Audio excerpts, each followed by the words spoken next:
কিছু ছেলের বাপ আছে বিয়ের আগে বলে কিচ্ছু লাগবে না, শুধু ঘরটা সাজিয়ে দে, আর যখন খাটটা দিচ্ছে বড্ড হালকা, কিচ্ছু।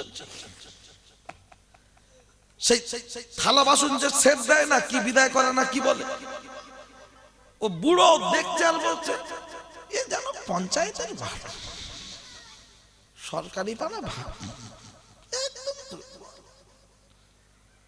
কেন? প্রত্যেকটা মেয়ের বাবা মাথার ঘাম পায়ে ফেলে টাকা উপার্জন করে তার জীবনের সর্বোচ্চ দিয়ে চেষ্টা করে আমার মেয়ে জামাইটা যেন সুখে থাকে, কথা ঠিক কিনা? আর তুমি একজন অভিভাবক রান্নাঘরে দাঁড়িয়ে দাঁড়িয়ে বলছো ভিখারি, ছোট লোক, খাবারও ভালো দেয়, তাহলে সেই বৌমা বাড়ি এসে তোমাকে আপেলের জুস খাওয়াবে না ইঁদুর মারা বিষ দেবে? শুরুতে বলেছিলাম মনে আছে যে কপাল ভালো এখনো ভাতের সাথে ইঁদুর মারা বিষ দেয় না।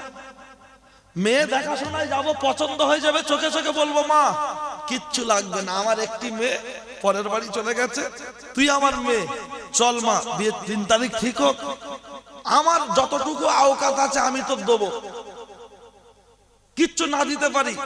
শ্বশুর হিসাবে বাজার থেকে আসার সময় যখন নাতিপুতি হবে হয়নি 10 টাকার ঝুরি বাজার যদি শ্বশুর কিনে এনে বৌমার হাতে দেয়, এই মেখা,